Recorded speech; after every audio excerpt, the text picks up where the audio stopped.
Welcome to tea news. నేను సింధూర. ఇక అప్డేట్స్ చూసే ముందు హెడ్లైన్స్ చూద్దాం. సర్కార్ నిర్లక్ష్యంతో సంగారెడ్డి జిల్లాలో కలుషిత నీరు తాగి 2 మృతి. బాధిత కుటుంబాలను ప్రభుత్వమే ఆదుకోవాలని కేటీఆర్ డిమాండ్. పెండింగ్లోనే పట్నం మహేందర్ రెడ్డి అనర్హత పిటిషన్. చీఫ్ విప్గా ఎలా నియమిస్తారని హరీష్ రావు ఫైర్. మరో వివాదంలో మంత్రి కొండా సురేఖ. ఇన్స్పెక్టర్ కుర్చీలోనే కూర్చొని హల్చల్.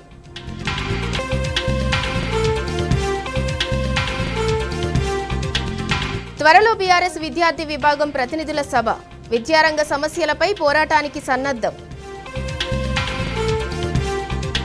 ఇవాళ గ్రూప్ 1 ప్రిలిమ్స్ పై హైకోర్టు తుది తీర్పు. 21 నుంచి మెయిన్స్ నిర్వహణకు టీజీపీఎస్సీ సిద్ధం. ఎన్సీపీ నేత బాబా సిద్దికి దారుణ హత్య. బిష్నోయ్ గ్యాంగ్ కు చెందిన 3 అరెస్ట్. మహిళల టీ20 వరల్డ్ కప్ కీలక మ్యాచ్లో పోరాడి ఓడిన భారత్. ఆసీస్ చేతిలో ఓటమితో సెమీస్ అవకాశాలు మరింత సంక్లిష్టం. రాష్ట్రంలో ఉదయం ఎండ, సాయంత్రం వర్షం, రాత్రి ఉక్కపోత. గ్లోబల్ వార్మింగ్, క్యుములోనింబస్ మేఘాలతో భిన్న వాతావరణం. సంగారెడ్డి జిల్లా నారాయణఖేడ్ మండలం సంజీవన్ రావు పేటలో పండుగ పూట కలుషిత నీటిని 2 బలయ్యారు. మరో 120 మందికి పైగా అస్వస్థతకు గురయ్యారు. ఈ ఘటనపై BRS working president KTR serious అయ్యారు. కలుషిత నీటి సరఫరా వల్ల జరిగిన మరణాలు ముమ్మాటికి కాంగ్రెస్ ప్రభుత్వ వైఫల్యమేనని మండిపడ్డారు. నారాయణఖేడ్ మండలం సంజీవన్ రావు పేటలో మరణించిన వారి కుటుంబాలను ప్రభుత్వమే ఆదుకోవాలని, చికిత్స పొందుతున్న వారికి తగిన సాయం అందించాలని కేటీఆర్ డిమాండ్ చేశారు.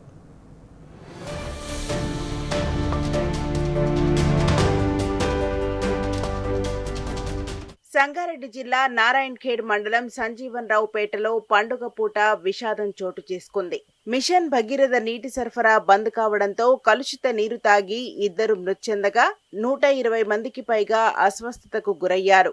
ఈ ఘటనపై బీఆర్ఎస్ వర్కింగ్ ప్రెసిడెంట్ కేటీఆర్ ఆవేదన వ్యక్తం చేశారు. ఈ ఘటనకు పూర్తి బాధ్యత కాంగ్రెస్ సర్కార్దేనని ఎక్స్ వేదికగా మండిపడ్డారు. కేసీఆర్ హయాంలో ఇంటింటికి సరఫరా అయిన మిషన్ భగీరథ నీటిని ఎందుకు నిలిపివేశారని ప్రశ్నించారు.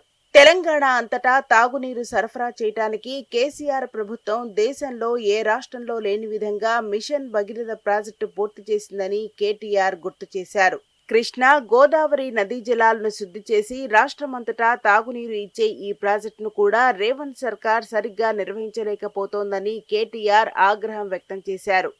మృతి చెందిన వారి కుటుంబాలను ఆదుకోవాలని, చికిత్స పొందుతున్న వారికి అవసరమైన సాయం అందించాలని, రాష్ట్రంలో మరెక్కడా ఇలాంటి దురదృష్టకరమైన ఘటనలు చోటు చేసుకోకుండా చర్యలు తీసుకోవాలని డిమాండ్ చేశారు.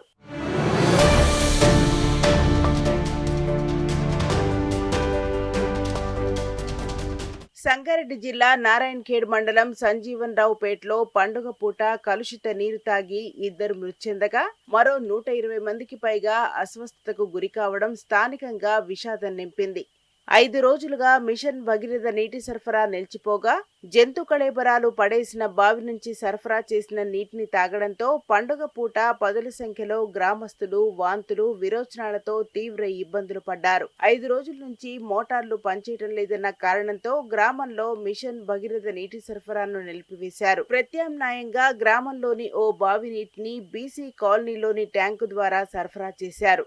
ఈ నీటిని తాగిన ప్రజలు ఒక్కసారిగా వాంతులు, విరోచనాలతో తీవ్ర అస్వస్థతకు గురయ్యారు. పరిస్థితి విషమించి సకాలంలో వైద్యం అందక ఈ నెల 10వ తేదీన 28 ఏళ్ల మహేష్, 11న 87 ఏళ్ల సాయమ్మ ఒక్కరోజు వ్యవధిలోనే చనిపోయారు. అస్వస్థతకు గురైన వారిని నారాయణఖేడ్, సంగారెడ్డి సర్కార్ దవాఖానాలకు తరలించి చికిత్స అందిస్తున్నారు. మరికొందరికి ఆరోగ్య ఉప కేంద్రంలో వైద్య శిబిరం ఏర్పాటు చేసి చికిత్స చేస్తున్నారు.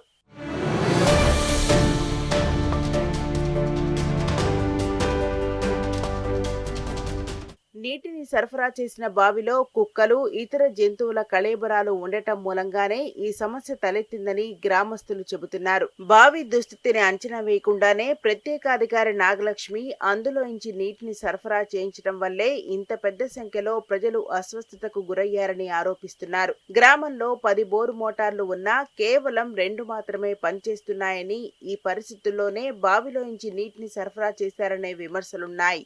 విషయం తెలుసుకుని గ్రామాన్ని సందర్శించేందుకు వచ్చిన డిఎంహెచ్ఓ గాయత్రీదేవి, డిపిఓ సాయిబాబాపై గ్రామస్తులు తీవ్ర ఆగ్రహం వ్యక్తం చేశారు. మిషన్ భగీరథ నీటిని సరఫరా చేయడంలో నిర్లక్ష్యం వహించినందునే ఈ సమస్య తలెత్తిందని నిలదీశారు. అధికారుల పర్యవేక్షణ లోపం మూలంగానే ఈ దుస్థితి దాపురించిందని ఆగ్రహం వ్యక్తం చేశారు. కలుషిత నీరు తాగి ఇద్దరు చనిపోతే కలుషిత ఆహారం తిని అస్వస్థతకు లోనైనట్టు చెప్పడమేంటని మండిపడ్డారు.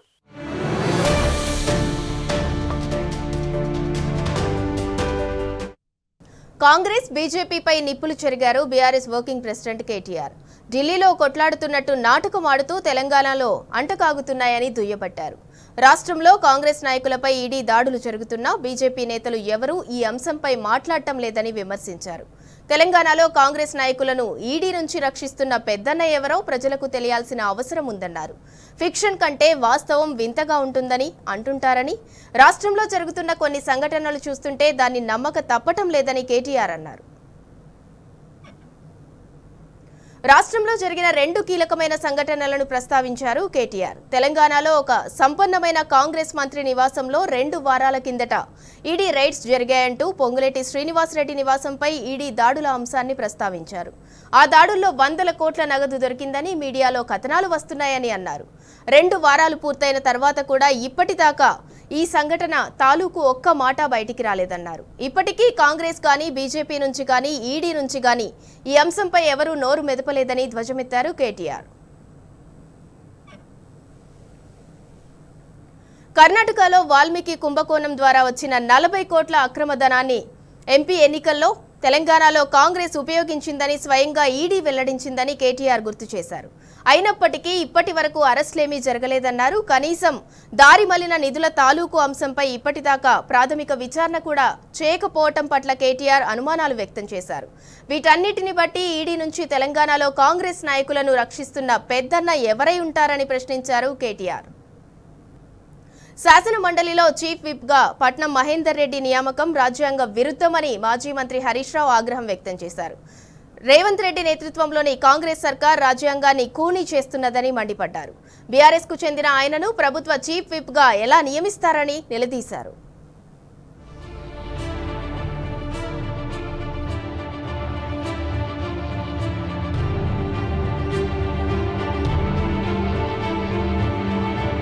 పట్నం మహేందర్ రెడ్డిని చీఫ్ విప్ గా నియమించడంపై మాజీ మంత్రి హరీష్ రావు గరమయ్యారు. మహేందర్ రెడ్డిపై శాసన మండలి చైర్మన్ కు బీఆర్ఎస్ ఇచ్చిన అనర్హత పిటిషన్ ఇంకా పెండింగ్ లోనే ఉందని హరీష్ రావు గుర్తు చేశారు. సాంకేతికంగా మండలి సమావేశాల సందర్భంగా మండలి చైర్మన్ జారీ చేసిన బులెటిన్ లో కూడా పట్నం మహేందర్ రెడ్డి బీఆర్ఎస్ సభ్యుడిగానే ఉన్నారన్నారు. బీఆర్ఎస్ సభ్యుడిగా ఉన్న ఆయనకు బీఆర్ఎస్ పార్టీ విప్ జారీ చేస్తే ఆయన పాటించాల్సిందేనన్నారు. ఇప్పుడు ఆయనను కాంగ్రెస్ పార్టీ చీఫ్ విప్ గా నియమించిందని, మరి కాంగ్రెస్ సభ్యులకు పట్నం మహేందర్ రెడ్డి ఇచ్చే విప్ చెల్లుతుందా అని హరీష్ ప్రశ్నించారు. పట్నం మహేందర్ రెడ్డి ఇప్పుడు ఎవరికి విప్ జారీ చేస్తారని, అధికార పార్టీ సభ్యులకా లేక ప్రతిపక్ష పార్టీ సభ్యులకా అంటూ ఎద్దేవా చేశారు. ఆయన విప్ జారీ చేస్తాడా లేక బీఆర్ఎస్ ఇచ్చిన విప్ ను పాటిస్తాడా అని ప్రశ్నించారు.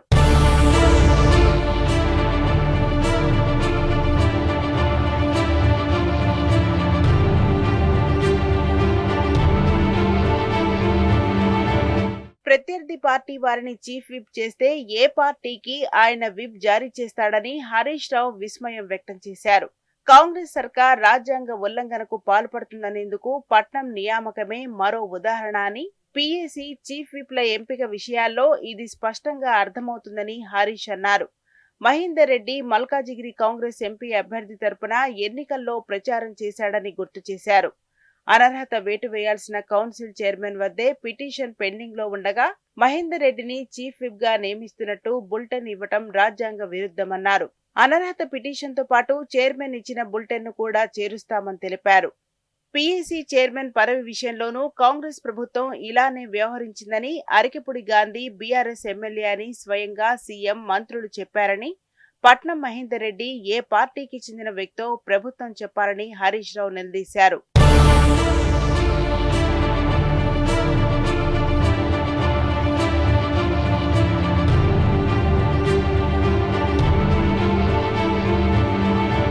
ప్రభుత్వ ప్రధాన కార్యదర్శి శాంతికుమారి మార్చి 17న పట్నం మహేందర్ రెడ్డి చీఫ్ విప్ అని ఆదేశాలు ఇచ్చారని, జూన్ 2, ఆగస్టు 15, సెప్టెంబర్ 17ను మాత్రం ఎమ్మెల్సీ హోదాలోనే జాతీయ జెండా ఎగరవేస్తారని, అదే సీఎస్ జీవో జారీ చేశారని గుర్తు చేశారు.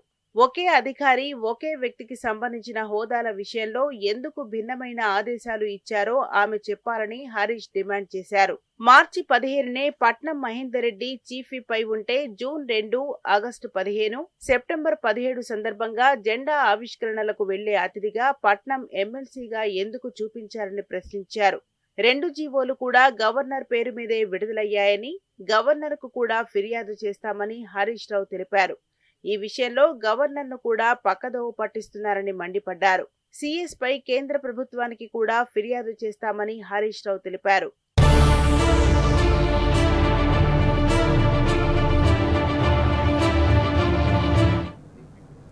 తెలంగాణ శాసన మండలిలో ప్రతిపక్ష నేతగా ఎమ్మెల్సీ మధుసూదనాచారి బాధ్యతలు స్వీకరించారు. ఈ కార్యక్రమానికి బీఆర్ఎస్ వర్కింగ్ ప్రెసిడెంట్ కేటీఆర్, మాజీ మంత్రులు హరీష్ రావు, తలసాని శ్రీనివాస్ యాదవ్, పలువురు బీఆర్ఎస్ నేతలు హాజరయ్యారు. విపక్ష నేతగా బాధ్యతలు స్వీకరించిన మధుసూదనాచారికి అభినందనలు తెలిపారు. బీఆర్ఎస్ అధినేత తనకు అప్పగించిన బాధ్యతను సమర్థవంతంగా నిర్వహిస్తానని మధుసూదనాచారి తెలిపారు. ఈ సందర్భంగా విపక్ష నేత కార్యాలయంలో ప్రత్యేక పూజలు నిర్వహించారు. ప్రతిపక్ష నాయకుడిగా నేను ఈరోజు బాధ్యతలు స్వీకరించడం జరిగింది. చాలామంది పెద్దలు వచ్చి ఆశీర్వదించడం, వారందరికీ హృదయపూర్వకమైనటువంటి ధన్యవాదాలు తెలియజేస్తా ఉన్నా. నాకు ఈ అవకాశం కలిగించిన బీఆర్ఎస్ పార్టీ వ్యవస్థాపకులు, మాజీ ముఖ్యమంత్రి వర్యులు కేసీఆర్ గారికి హృదయపూర్వకమైనటువంటి ధన్యవాదాలు తెలియజేసుకుంటూ, సుదీర్ఘకాలంగా నేను రాజకీయాల్లో ఉన్నా. 40 సంవత్సరాల నా రాజకీయ జీవితంలో అనేక ప్రభుత్వాలను, అనేక పార్టీలను చూడడం జరిగింది. ఈరోజు ప్రతిపక్షానికి చాలా బాధ్యతాయుతమైనటువంటి పాత్ర ప్రతిపక్షాంది. ప్రజలకు న్యాయం చేయడంలో, ప్రజల జీవితాల్లో వెలుగు నింపడంలో, ప్రజలు ఎదుర్కొంటున్నటువంటి సమస్యల్ని ప్రభుత్వ దృష్టికి తీసుకురావడంలో ప్రతిపక్షాలది క్రియాశీల పాత్ర. కాబట్టి అటువంటి పాత్ర పోషించేటువంటి నాయకుడిగా నాకు అవకాశం దక్కడం అదృష్టంగా భావిస్తూ, ఈ బాధ్యతను చాలా బాధ్యతాయుతంగా నిర్వహిస్తా అనేటువంటి విషయాన్ని తెలియజేస్తున్నా. నిర్మాణాత్మక ప్రతిపక్షంగా ప్రభుత్వం చేసేటువంటి పనుల విషయంలో మంచి చేస్తే హర్షిస్తాం, ప్రజలకు నష్టం జరుగుతుంది అన్నప్పుడు ప్రతిఘటిస్తాం, ఏది చేస్తే బాగుంటుందో అనేటువంటి సూచనలు కూడా ఇస్తాం. మంత్రి కొండా సురేఖ మరోసారి వివాదాస్పద చర్యలతో వార్తల్లోకి ఎక్కారు. మొన్నటికి మొన్న సినీ నటుడు అక్కినేని నాగార్జున కుటుంబంపై అనుచిత వ్యాఖ్యలు చేసి వివాదానికి కారణమైన ఆమె ఇప్పుడు ఉమ్మడి వరంగల్ జిల్లాలో రాజకీయ ఆధిపత్యం కోసం సొంత పార్టీ ఎమ్మెల్యేతోనే కయ్యానికి దిగారు. అంతేకాకుండా కాంగ్రెస్ వాళ్ళపైనే కేసులు పెట్టాలని పట్టుబట్టారు. ఏకంగా ఇన్స్పెక్టర్ కుర్చీలోనే కూర్చొని హల్చల్ చేశారు. దసరా ఫ్లెక్సీలతో రగిలిన ఫోటోల వివాదంలో ఆమె జోక్యం చేసుకుని రచ్చకెక్కటాన్ని కాంగ్రెస్ వర్గాలే తప్పుపడుతున్నాయి. ఉమ్మడి వరంగల్ జిల్లాలో మంత్రి కొండా సురేఖకు పలువురు అధికార పార్టీ ఎమ్మెల్యేలకు మధ్య తీవ్ర విభేదాలున్నాయి. పరకాల ఎమ్మెల్యే రేవూరి ప్రకాష్ రెడ్డికి మంత్రి సురేఖకు మధ్య ఈ విభేదాలు తారాస్థాయికి చేరాయి. పరకాల నియోజకవర్గంలో ఆధిపత్యం కోసం మంత్రి సురేఖ వ్యవహరిస్తున్న తీరుపై ఎమ్మెల్యే రేవూరి స్వయంగా ఆమెతోనే ఫోన్లో వాగ్వాదానికి దిగారు. అప్పట్నుంచి వీరిద్దరి గ్రూపు రాజకీయాలు కార్యకర్తల గొడవల దాకా వెళ్తున్నాయి. గ్రేటర్ వరంగల్ పరిధిలోని పరకాల నియోజకవర్గం గీసుకొండ మండలం ధర్మారంలో శనివారం సాయంత్రం దసరా వేడుకలు నిర్వహించారు. మంత్రి కొండా సురేఖ, మాజీ ఎమ్మెల్సీ కొండా మురళీధర్రావు వర్గీయులు స్థానిక ఎమ్మెల్యే రేవూరి ప్రకాష్ రెడ్డి ఫోటో లేకుండానే ఫ్లెక్సీలు ఏర్పాటు చేశారు. అయితే ఫ్లెక్సీలో ఎమ్మెల్యే ఫోటో ఎందుకు పెట్టలేదని రేవూరి ప్రకాష్ రెడ్డి అనుచరులు గొడవకు దిగారు. ఇరు వర్గాల మధ్య వాగ్వాదాన్ని స్థానికులు శాంతింపజేశారు.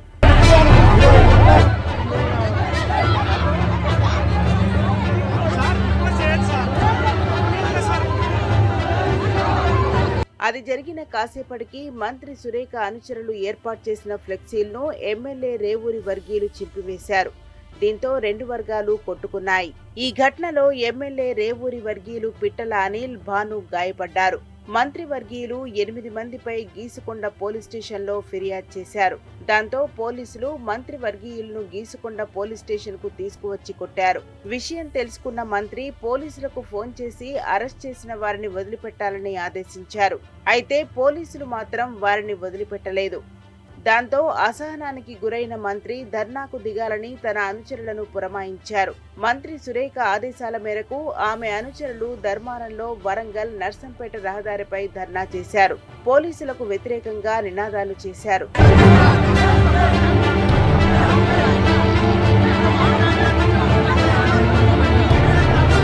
అయితే పోలీసులు తన మాట వినడం లేదని అసహనంతో మంత్రి కొండా సురేఖ గీసుకొండకు బయలుదేరారు. మంత్రి అనుచరుల ధర్నా కారణంగా ధర్మారంలో ట్రాఫిక్ జామ్ అయింది. దాంతో మంత్రి కారు దిగి ఆటోలో ఠాణాకు వెళ్లారు. అక్కడ ఆవేశంతో ఊగిపోతూ పోలీసులతో వాగ్వాదానికి దిగారు. మా వాళ్లను ఎందుకు అరెస్ట్ చేశారు? ఎందుకు కొట్టారు? వాళ్లు ఏమైనా దేశద్రోహులా? కాంగ్రెస్ నాయకులను కొడతారా? వీరంతా పనిచేయటం వల్లే రేవూరి ప్రకాష్ రెడ్డి పరకాలలో ఎమ్మెల్యేగా గెలిచాడు. గాయపడిన వ్యక్తిని పోలీస్ స్టేషన్ కు తీసుకురావాలి అని పోలీస్ అధికారులను డిమాండ్ చేసి అక్కడే ఇన్స్పెక్టర్ కుర్చీలోనే కూర్చున్నారు.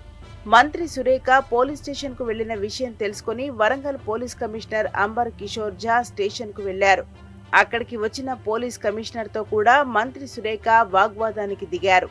తమ వారిపై దాడి చేసిన DCP Ravinder, ACP Tirupati, inspector Mahender ను బదిలీ చేయాలని, అప్పటి వరకు పోలీస్ స్టేషన్లోనే ఉంటారని పట్టుపట్టారు. బాధ్యులపై చర్యలు తీసుకుంటామని వరంగల్ సిపి చెప్పినా అరగంట సేపు అక్కడే ఉన్నారు. దాంతో విషయాన్ని సిపి ప్రభుత్వ పెద్దల దృష్టికి తీసుకెళ్లారు. నేరుగా సీఎం రేవంత్ రెడ్డి పార్టీ పెద్దల నుంచి సురేఖకు ఫోన్ రావడంతోనే ఆమె పోలీస్ స్టేషన్ నుంచి వెళ్లిపోయారని కాంగ్రెస్ నాయకులు చెబుతున్నారు. హైదరాబాద్కు రావాలని, ఎమ్మెల్యే ప్రకాష్ రెడ్డి వస్తున్నారని, కూర్చుని మాట్లాడదామని సురేఖకు రేవంత్ చెప్పినట్టు సమాచారం. సన్నధాన్యానికి బోనస్ చెల్లింపుపై సర్కార్ రోజుకో మెలిక పెడుతోంది.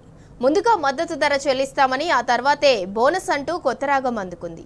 మద్దతు ధర, బోనస్ వేర్వేరుగా చెల్లిస్తామంటున్న ప్రభుత్వం తీరుపై రైతుల్లో అనుమానాలు వ్యక్తమవుతున్నాయి. బోనస్ భారాన్ని తప్పించుకునేందుకే ప్రభుత్వం సాంకేతిక సాకులు చూపుతోందనే విమర్శలు వినిపిస్తున్నాయి. సన్నధాన్యానికి బోనస్ పై సర్కార్ మరో మెలిక పెట్టింది. మద్దతు ధరతో పాటే బోనస్ పైసలు రైతుల ఖాతాలో జమ చేయటం లేదని తెలిసింది. ముందు మద్దతు ధర చెల్లించి ఆ తర్వాతే బోనస్ ఇవ్వాలని నిర్ణయించినట్టు తెలుస్తోంది. దీంతో రైతులకు మద్దతు ధర, బోనస్ రెండూ వేరువేరుగా అందనున్నాయి. ఈ నిర్ణయంపై రైతుల నుంచి వ్యతిరేకత వ్యక్తమవుతున్నది. వారు ప్రభుత్వ చిత్తశుద్ధిపై అనుమానం వ్యక్తం చేస్తున్నారు. మద్దతు ధర పైసలు చెల్లించడంలోనే ఆలస్యం చేస్తున్న ప్రభుత్వం ఇక బోనస్ ఎప్పుడిస్తుందోనన్న సందేహాలు రైతుల్లో వ్యక్తమవుతున్నాయి.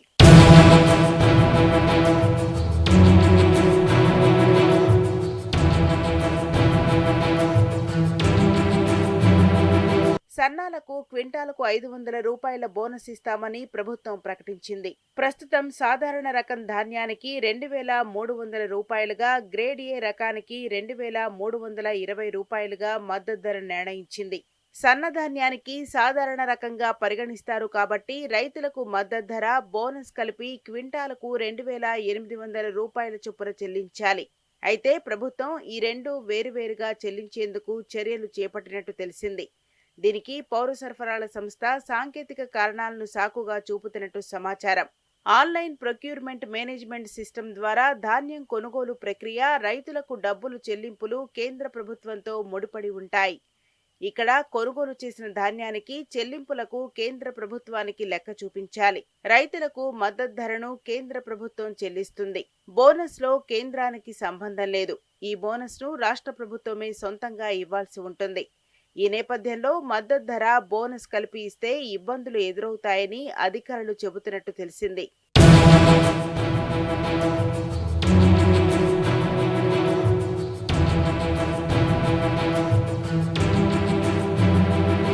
ఓపీఎంఎస్ కారణంగా ఒకేసారి మద్దతు ధర, బోనస్ కలిపి చెల్లించడం సాధ్యం కాదంటున్న సివిల్ సప్లై వాదనను కొందరు అధికారులు తోసిపుచ్చుతున్నారు.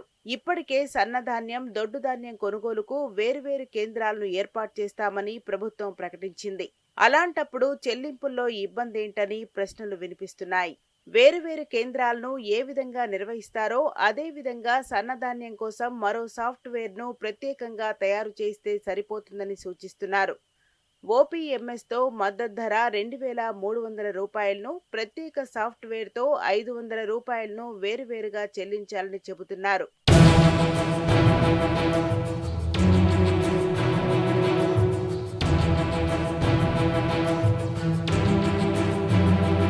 బోనస్ భారాన్ని తప్పించుకునేందుకే ప్రభుత్వం సాంకేతిక సాకులు చూపుతున్నదనే విమర్శలు వ్యక్తమవుతున్నాయి. ఇటు మద్దతు ధర, అటు బోనస్ ఒకేసారి చెల్లించాలంటే ప్రభుత్వంపై భారీగా ఆర్థిక భారం పడే అవకాశం ఉంది. ఈ సీజన్లో 91 లక్షల టన్నుల ధాన్యం కొనుగోలు చేయాల్సి వస్తుందనే అంచనాలున్నాయి. ఈ లెక్కన మద్దతు ధర ప్రకారం 20,930 కోట్లు రైతులకు చెల్లించాల్సి ఉంటుంది. ఇందులో 47 లక్షల టన్నుల సన్నధాన్యం వస్తుందని అంచనా వేస్తున్నారు. దీనికి 500 రూపాయల బోనస్ ఇచ్చేందుకు 2,350 కోట్లు కావాలి. ఒకేసారి భారీ మొత్తంలో నిధులు సమకూర్చటం ప్రభుత్వానికి కత్తిమీద సామే. దీంతో మద్దతు ఒకరోజు, బోనస్ను మరో రోజున చెల్లించేందుకు చర్యలు తీసుకుంటున్నట్టు తెలిసింది. బోనస్ చెల్లింపు వాయిదాపై రైతులు అనుమానాలు వ్యక్తం చేస్తున్నారు. మద్దతు ధర చెల్లించిన తర్వాత ఎన్ని రోజులకు బోనస్ చెల్లిస్తారనే అంశంపై స్పష్టత ఇవ్వాలని డిమాండ్ చేస్తున్నారు.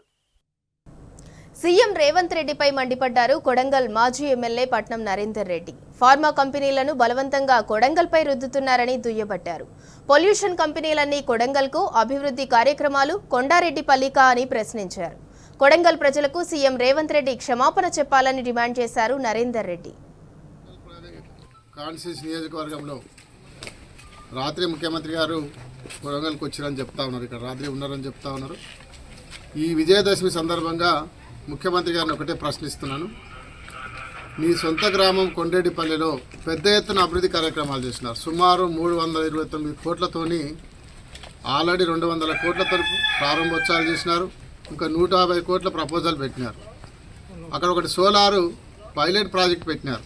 కొండరెడ్డిపల్లిలో నీ సొంత గ్రామంలో సోలార్ పైలట్ ప్రాజెక్టు ద్వారా ప్రతి ఒక్క ఇంటికి ఉచితంగా కరెంటు, అక్కడ ఉన్నటువంటి కమర్షియల్కి ఉచితంగా కరెంటు, అక్కడ ఉన్న వ్యవసాయ బోర్లకు ఉచితంగా కరెంట్ ఇచ్చి ఆ రకంగా ఏర్పాటు చేసి 200 కోట్లతో మీరు అక్కడ సోలార్ ప్రాజెక్ట్ పెట్టినారు. మరి సొంత గ్రామానికి పైలట్ ప్రాజెక్టు పెట్టినప్పుడు ఇక్కడ ఉన్నటువంటి కొడంగల్ ప్రజలు నిన్ను గెలిపించి ముఖ్యమంత్రిని చేసినారు. మరి గెలిపించిన కొడంగల్ ప్రజలకు ఏం సమాధానం చెప్తావు? అంటే కొడంగల్ ఓట్లేసి నేను గెలిపించి ముఖ్యమంత్రి చేసిన ప్రజలేమో నీకు కనబడతలేరు, కానీ సొంత గ్రామాన్ని మాత్రం మొట్టమొదటి అభివృద్ధి చేసుకున్నాం. ఈ దసరా పండుగ సందర్భంగా నేను ముఖ్యమంత్రికి హెచ్చరిస్తున్నాను, తప్పకుండా డిమాండ్ చేస్తూ ఉన్నాను. కొడంగల్లో ఉన్న మొత్తం నియోజకవర్గానికి సోలార్ ప్రాజెక్ట్ పెట్టాలి. ఇక్కడున్న రైతులకు కానీ, ఇక్కడున్న గృహాలలో ఇంట్లో ఉన్నటువంటి కన్జ్యూమర్స్ కానీ ప్రతి ఒక్కరికి కూడా ఉచిత కరెంట్ వచ్చేటట్టు మొట్టమొదట కొడంగల్ నియోజకవర్గంలో పెట్టును. నీ సొంత ఇల్లున్న కొడంగల్ కొండేటిపల్లిలో పెట్టి, ఈ కొండేటిపల్లిలో పెట్టకుండా నీ సొంత గ్రామం అని చెప్పి అంటే ఓట్లు వేసి ముఖ్యమంత్రి అయ్యేది ఒక దిక్కెళ్ళి చేస్తారు. అంటే అభివృద్ధి ఒక ప్రాంతం చేస్తావు, ఓట్లు వేసుకొని ముఖ్యమంత్రి ఒక ప్రాంతంకి వెళ్ళి ముఖ్యమంత్రి అవుతావు, అభివృద్ధి చేసేదేమో ఇంకో ప్రాంతానికి వెళ్ళి చేస్తావు. ఇదేం న్యాయమని నేను అడుగుతా ఉన్నాను. ఇప్పటికైనా జీహెచ్ఎంసీ మేయర్ విజయలక్ష్మిపై కేసు నమోదైంది. బతుకమ్మ వేడుకల్లో శబ్ద కాలుష్యం నిబంధన ఉల్లంఘించినందుకు బంజారాహిల్స్ పోలీసులు సుమోటోగా కేసు నమోదు చేశారు. బతుకమ్మ వేడుకలకు అనుమతించిన దానికంటే అధిక డెసిబుల్ డీజే వినియోగించారనే ఆరోపణలపై కేసు ఫైల్ చేశారు.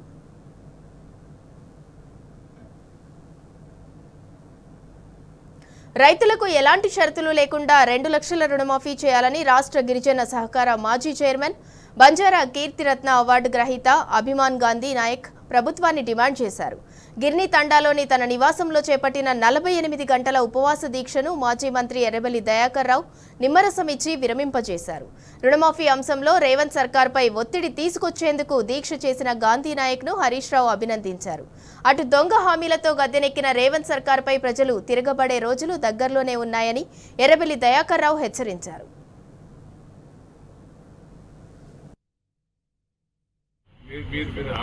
మీరు పోరాటం చేస్తున్నారు కాబట్టి మీరు దీక్ష విరమించాలని మీతో మాట్లాడి అందరి జనం ముందట మైక్ పెడతాం. వాళ్ళు ఒక్క నిమిషం.